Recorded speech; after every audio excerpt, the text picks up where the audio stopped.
Good morning, dear students, and welcome back to this new class of Social Science 2, where we are meeting after the online examinations. Children, since we started the chapter 2 of economics for revision, I thought even if the examinations are over, let me continue with the completion of the revision of chapter 2 economics, which is people as a resource. So, if you remember, and I hope you all remember because you people have just finished your online examination, wherein you people must have gone through a thorough study of the content. So, to begin with the content of the chapter, People as a Resource, we discuss the introduction and the economic activity, primary, secondary, and tertiary activities. Then, children, we saw that humans are also considered as a human resource because they are the one who keep the main task of interaction between the natural resources and production of the country. Then, children, after this, we saw the activities, economic activities. Any activity which brings us money is known as economic activity. Then we saw market activities, non-market activities. After that, children, we have to start with the quality of population. Since we all know that what are market activities and non-market activities, let us see what the chapter has to say about quality of population. Children, when we talk about quality of anything, don't you feel we mean that what kind of that specific category we are talking about? For example, if you go and purchase any fabric, won't you check the quality of that fabric? So quality describes of what good, essence, what texture, is it of high texture or is it of inferior kind of. So quality demarcates the criteria of that particular commodity. Quality enhances the commodity. So if in case we are talking about quality of population is simple, the human beings. Then what quality in economics we can study? Here the quality is talking about literacy rate, health of a person, then is the person's life expectancy. Three factors are characterizing the quality of population. Number one, literacy rate, how educated a person is. Number two, health of a person. Even if a person is very educated, very high educated person, but the person is not keeping well, do you think that person is going to continue with work in any field? No. And the third is life expectancy of life of a person, to how long, at what certain age it is expected for that person to survive. So these three things together combine and they talk about quality of population.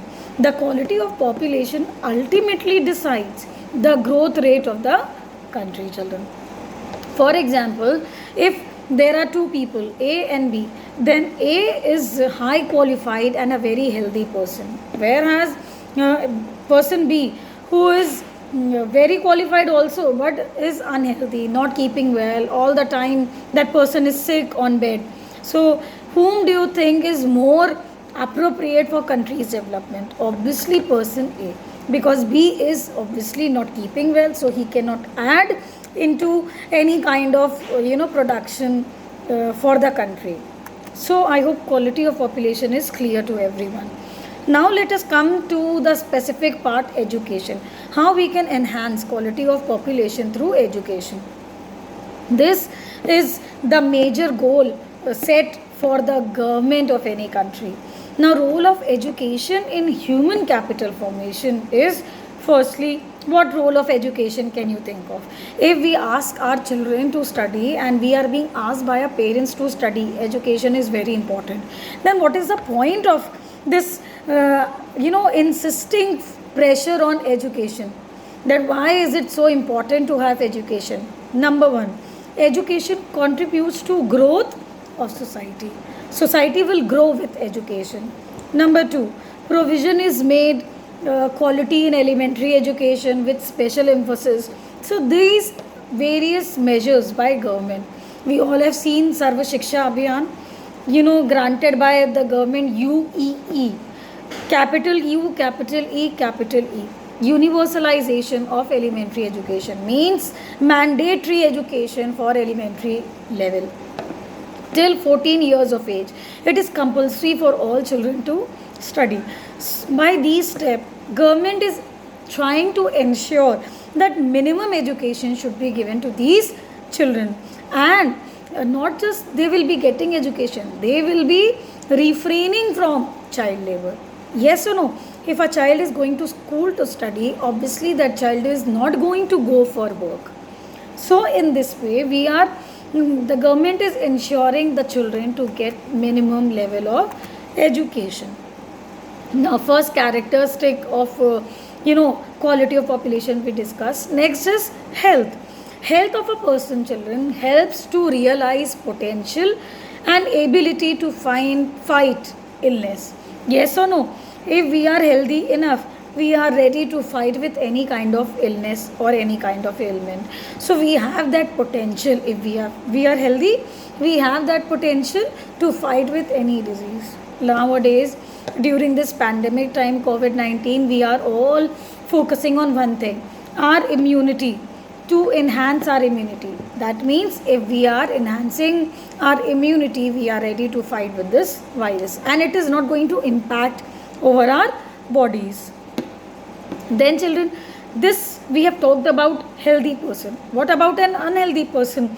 An unhealthy person is nothing but just a liability on others. Yes or no? If a person is not healthy, person is on bed, person is requiring lot of medicines, person is requiring lot of care and extra attention. So that person becomes a responsibility. The person is not adding into country's development, rather the person is collecting attention. So that person becomes liability. Then children, what about national policy on health? National policy of our country is aiming in improving accessibility of healthcare. Means our government is having national policy on health which aims at accessibility of healthcare. Means we can access those healthcare institutions. For example, the dispensaries, the civil hospitals, all these which are aided by government can be found everywhere, and they are open for every group of society, right? So these healthcare centers are basically targeting whom? The poorer section of the society, because richer section may go to private clinics, private hospitals. But what about the poor section? Poor sections are being targeted by these healthcare centers. So children, after this health, let's come to unemployment. Unemployment is said to exist when people who are willing to work and at the going wages cannot find job. Means people who are willing to work but they do not have a job. Unemployment is not applicable to those who don't want to work and they are sitting at home. So this is not unemployment, but unemployment is certainly where people are qualified, they are having that degree, they are having that qualification, they fall into that category, but they are not getting jobs. So that is unemployment.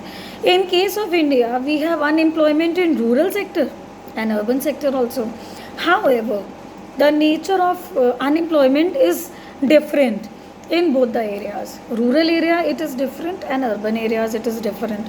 For example, children, in rural areas there is seasonal and disguised unemployment, whereas in urban areas, children, we have mostly educated unemployment.